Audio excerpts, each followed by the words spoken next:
नमस्कार, आपण पाहत आहात बहुजन हिताय न्यूज, जनसामान्यांचा बुलंद आवाज।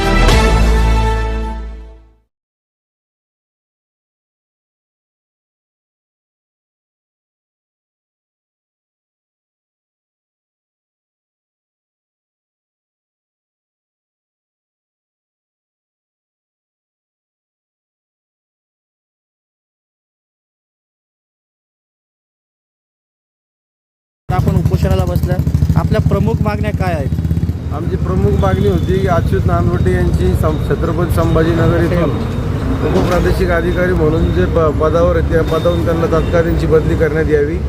यापूर्वी बी आम्ही एप्रिल महिन्यामध्ये उपोषण केलं होतं। मंडळाकडून आम्हाला सांगण्यात आलं होतं पर्यावरण मंडळाकडून की त्यांची चौकशी चालू करून आम्ही बदली करतो, पण त्यानंतर ते आज 6 महिने झाले कुठलीही कारवाई झाली नाही। त्यामुळे परत आम्ही एकदा लोकशाही मार्गाने उपोषणाला बसलेलो आहे। तुम्ही या अगोदर काही पत्रव्यवहार केला होता का उपोषण बसण्या अगोदर? पत्र आम्ही त्यांच्या एबे साहेबांना, चेअरमन साहेबाला, पंकजाताई मुंडेंना, भोज मॅडमला, CM साहेबाला, उपमुख्यमंत्री दोन्ही अजितदादा, शिंदे साहेब यांना सर्वांना आम्ही पत्रव्यवहार केलेला आहे। त्याच्यानंतर कुठलीही कारवाई झाली नाही, त्यामुळे आम्ही आता लोकशाही मार्गाने उपोषणाला बसलेलो आहे। उपोषणाला बसल्यापासून तुम्हाला कोणी संबंधित अधिकारी कोणी भेटायला आले का? नाही, संबंधित अधिकारी आतापर्यंत कोणी भेटायला आले नाही। आणि अच्युत नानवटे साहेबांवर तुमचा मुख्य आरोप काय आहे? की ते एक भ्रष्टाचारी अधिकारी आहेत, उद्योगपत्यांना त्रास देतात, खोटे लायसन काढतात, पैसे नाही दिले तर लोकांचे लायसन देत नाहीत, लोकांना भेटत नाहीत, आणि त्यांच्यावर याच्या पहिले 2017मध्ये अँटी करप्शनमध्ये गेलेले अधिकारी, असे भ्रष्टाचारी अधिकारी इथं ठेवणे योग्य नाही।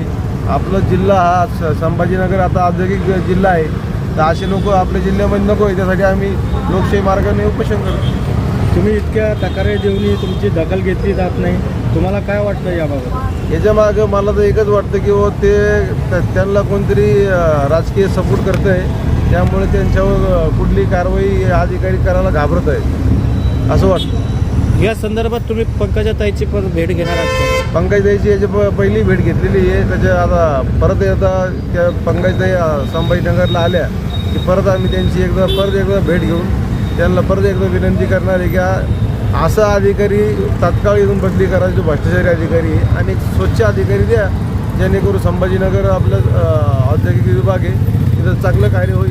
असं उपोषणाचा कितवा दिवस आहे आज? आजचा 3रा दिवस आहे उपोषणाचा आमचा, आणि जोपर्यंत आमची मागणी पूर्ण होत नाही तोपर्यंत आम्ही उपोषण करत राहू।